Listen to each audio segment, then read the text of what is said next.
Jamia Arabia हयातुल Uloom की जमीन बेचने वालों की खबर प्रकाशित करने पर पत्रकार की हत्या कराना चाहता है पूर्व विधायक। समाज को आईना दिखाने का काम करने वाले एवं लोकतंत्र का चौथा स्तंभ कहे जाने वाले पत्रकार योगी सरकार में नहीं है सुरक्षित। किसी भूमाफिया या खनन माफिया की खबर प्रकाशित या प्रसारित करने पर पत्रकार को मिलती है जान से मारने की धमकी, या फिर माफियाओं द्वारा पुलिस से साठगांठ कर पत्रकार पर लिखवा दिया जाता है झूठा मुकदमा, जिससे पत्रकार अपने और अपने परिवार को देखकर शांत होने के लिए मजबूर हो जाते हैं। सूबे की भाजपा सरकार का कहना है कि पत्रकार से अभद्रता करने या धमकी देने वाले व्यक्ति पर होगी सख्त कार्रवाई। अगर योगी सरकार की इस बात को सच माना जाए तो कैसे अभी हाल ही में एक पत्रकार की हत्या कर दी गई, जिससे पहले पत्रकार को तरह तरह से धमकाया जाता है, जिसकी शिकायत पत्रकार द्वारा अपने संबंधित थाने पर भी की जाती है। ऐसा ही एक मामला जनपद मुरादाबाद का प्रकाश में आया है, जहां समाजवादी पार्टी के पूर्व विधायक की मदरसे की जमीन फर्जी तरीके से बेचने की खबर को प्रकाशित करने पर विधायक जी ने पत्रकार को अपने गुर्गों के माध्यम से धमकाया भी और पत्रकार की कलम चलने से नहीं रुकी तो पत्रकार पर झूठा रंगदारी का फर्जी मुकदमा लिखवाने का भी प्रयास किया है। दरअसल आपको बता दें कि समाजवादी पार्टी के पूर्व विधायक हाजी यूसुफ अंसारी मदरसा हयातुल उलूम की बेशकीमती जमीन बेचने के मामले में घिरते नजर आ रहे हैं, जिसकी वजह से वह अब खुद अपने क्षेत्रीय थाने जाकर प्रार्थना पत्र देकर फर्जी मुकदमा लिखवाने का प्रयास कर रहे हैं। मदरसे के इस पूरे प्रकरण पर पीस पार्टी के ज्ञापन देने के बाद अब फैजान कुरैशी पत्रकार ने भी मंडल आयुक्त को शिकायती पत्र सौंपते हुए मुरादाबाद मंडल आयुक्त से अपने व अपने परिवार की सुरक्षा की मांग की है। तो वहीं इस मामले में कानूनी कार्यवाही करने की बात कही है। शिकायती पत्र में कहा गया है कि हजरत मौलाना मोहम्मद हयात साहब ने जामिया अरबिया यूनिवर्सिटी की स्थापना के लिए जो 54 बीघा जमीन खरीदी थी, उसको पूर्व विधायक हाजी यूसुफ अंसारी ने एक फर्जी प्रस्ताव के द्वारा मदरसा प्रबंधक से साठगांठ कर जमीन बेचने की गुपचुप साजिश रची। उन्होंने मदरसा प्रबंधक से साठगांठ करके अपने मुलाजिम नसीम व अपने करीबी विशाल गोयल, सार्थक गोयल, छत्रपाल के नाम 110 रुपये प्रति मीटर में जमीन बेचने का तथाकथित एग्रीमेंट किया। मामला उजागर होने पर पूर्व विधायक ने सत्ता के प्रभाव में मामला दबा दिया। पत्र में फैजान कुरैशी पत्रकार ने कहा है कि वह एक साधारण पत्रकार हैं और उसने जनहित के इस मुद्दे को सोशल मीडिया और प्रिंट मीडिया के माध्यम से उठाया तो उनको धमकियां मिलनी शुरू हो गईं। पूर्व विधायक के लोग उसके घर धमकाने पहुंचे। उसको कई बार रास्ते में रोककर धमकाया गया। उसके खिलाफ फर्जी मुकदमे लिखाने के प्रयास किए जा रहे हैं। उसकी हत्या की साजिश रची जा रही है। उसके खिलाफ गैर जनपद में मुकदमा लिखाने की साजिश हो रही है ताकि वह मुरादाबाद से दूसरे जनपद जाए तो उसके ऊपर रास्ते में कोई वाहन चढ़वाकर हत्या करा दी जाए और दुर्घटना का नाम दे दिया जाए।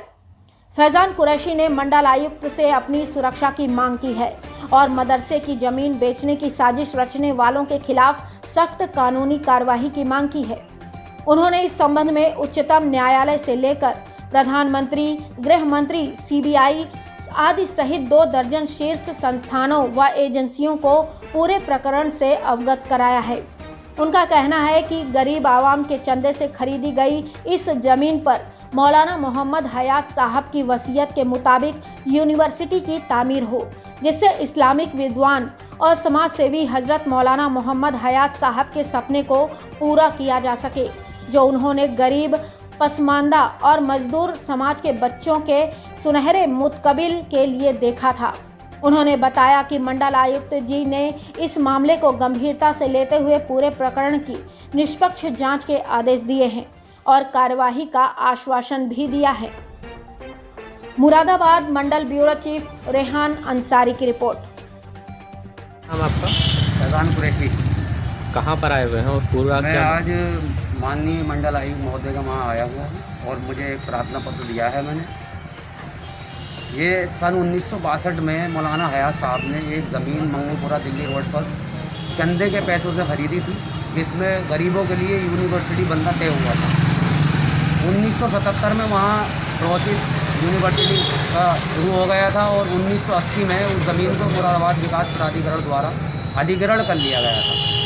जब से मदरसे की कमेटी के बीच और मुरादाबाद विकास प्राधिकरण के बीच न्यायालय में प्रोसेस जारी था, लेकिन 2015 में सपा सरकार में शहर से पूर्व विधायक हाजी यूसुफ अंसारी ने कमेटी को गुमराह करके एक एग्रीमेंट 110 रुपये मीटर की कीमत पर 4 भूमाफियाओं के नाम किया, जिसमें एक उनका नौकर भी शामिल है जिसका नाम नसीम है, और इसमें एक विशाल गोयल, एक सार्थक गोयल और एक छत्रपति, इन 4 लोगों के नाम करोड़ों रुपए की ज़मीन का एग्रीमेंट 110 रुपये मीटर में कर दिया गया। जब 2016 में ये मामला जनता के बीच उजागर हुआ तो नसीम वाला एग्रीमेंट हाजी यूसुफ अंसारी ने कैंसिल करा दिया, क्योंकि उन्हें अपनी गर्दन फंसी हुई नज़र आ गई थी। दूसरी चीज़ इसमें यह, जो कमेटी को गुमराह करके प्रस्ताव पास किया गया था ज़मीन एग्रीमेंट का, उसमें 5 बीघा ज़मीन लिखी गई थी, और जब हाजी यूसुफ अंसारी ने ये रजिस्ट्री विभाग में इसका एग्रीमेंट कराया तो वहाँ 5000 मीटर ज़मीन का एग्रीमेंट कराया, लगभग 7.5 बीघे। अब ये मामला उस टाइम इनकी सरकार थी, सत्ता पक्ष का देखते हुए प्रशासन ने इस मामले को दबा दिया था। काफ़ी लोगों का फर्जी मुकदमे लिखे गए थे, गंभीर धाराओं में लूट डकैती के मुकदमे लिखे गए, उन्हें जेल में डाल दिया गया, जिसकी वजह से जनता डर गई और हाजी यूसुफ के भय से सब खामोश हो गए। ये 1990 से भूमाफिया हैं मुरादाबाद के अंदर। इन्होंने एग्रीकल्चर की ज़मीनें मामूली रकम में खरीद के और करोड़ों रुपए की बेचती, जिसका ना मुरादाबाद विकास प्राधिकरण से कोई नक्शा पास होगा ना कुछ। अवैध कॉलोनियाँ काटी है इन्होंने मुरादाबाद के अंदर। प्रधान जी, आज किस संबंध में आपका यहाँ पर? आज मैं इस संबंध में आया हूँ कि मैं 7 महीने से इस मदरसा प्रकरण पर पूरे साक्ष्य के साथ समाचार प्रकाशित कर रहा हूँ, और 7 महीने से ही हाजी यूसुफ अंसारी के लोग मेरे घर पे भी आके मुझे धमकाते हैं। कई बार आए हैं, मुझे रास्ते में रोक रोक के धमकाया गया है। हद तो यहाँ तक हो गई कि अब हाजी यूसुफ अंसारी ने मेरे खिलाफ कई थानों में प्रार्थना पत्र दिया है फर्जी के। मैं उनसे रंगदारी मांगता हूँ, विज्ञापन के पैसे मांगता हूँ, जिसका उनके पास कोई साक्ष्य नहीं है।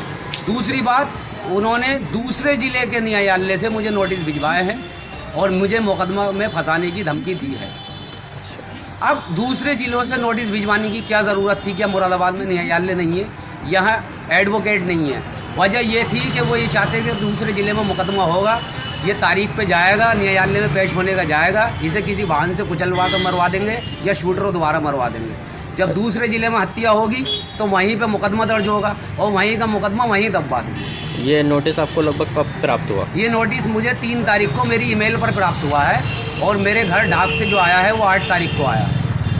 आज मैं मंडल आयुक्त महोदय से मैंने गुजारिश की है कि इस मामले में निष्पक्ष जाँच कराकर सख्त से सख्त कार्रवाई की जाए। जिन लोगों ने ये ज़मीन बेची थी और ये षड्यंत्र रखा था, वो गरीब लोगों की ज़मीन है, चंदे से ख़रीदी हुई ज़मीन है, मौलाना हयात साहब ने ख़रीदी थी। दूसरी चीज़, मैंने कल ये पूरा प्रकरण देश के बड़े बड़े संस्थानों को इससे अवगत करा दिया है। सब जगह मैंने इसकी एक फ़ाइल बना के डाक द्वारा भेज दी है, जिसमें सुप्रीम कोर्ट, हाई कोर्ट, माननीय प्रधानमंत्री, गृह मंत्री, केंद्र सरकार और राज्य सरकार के बड़े बड़े मंत्रियों को सबको इस मामले से अवगत करा दिया गया है, और डीजीपी महोदय को भी अवगत करा दिया गया है। मुरादाबाद के उच्च अधिकारियों को भी इस प्रकरण से अवगत करा दिया गया है। मैंने कुल 17 संस्थानों को इसकी कॉपी भेजी है, और मैंने सबसे अपील की है कि इस मामले की सीबीआई जांच कराकर जल्द से जल्द इन लोगों के खिलाफ सख्त से सख्त कानूनी कार्रवाई की जाए, और ये फर्जी जो एग्रीमेंट है भूमाफियाओं के खिलाफ, इसे निरस्त किया जाए, ताकि वहाँ यूनिवर्सिटी बनने में आने वाली अड़चन दूर हो। दूसरी चीज़, मैंने सीबीआई हेडक्वार्टर दिल्ली और सीबीआई हेडक्वार्टर लखनऊ को भी ये कॉपी भेज दी है, और उनसे भी मांग की है सीबीआई चीफ से कि आप इसमें सीबीआई जांच कराकर दोषियों के विरुद्ध सख्त से सख्त कार्रवाई करें। आज यहाँ पर आकर आपको क्या आश्वासन दिया गया अधिकारी द्वारा? सर ने मुझे आश्वासन दिया है कि इसमें हम निष्पक्ष जांच कराएंगे और जल्द से जल्द कराएंगे, और जो भी दोषी होंगे उन्हें जेल भेजने का काम किया जाएगा।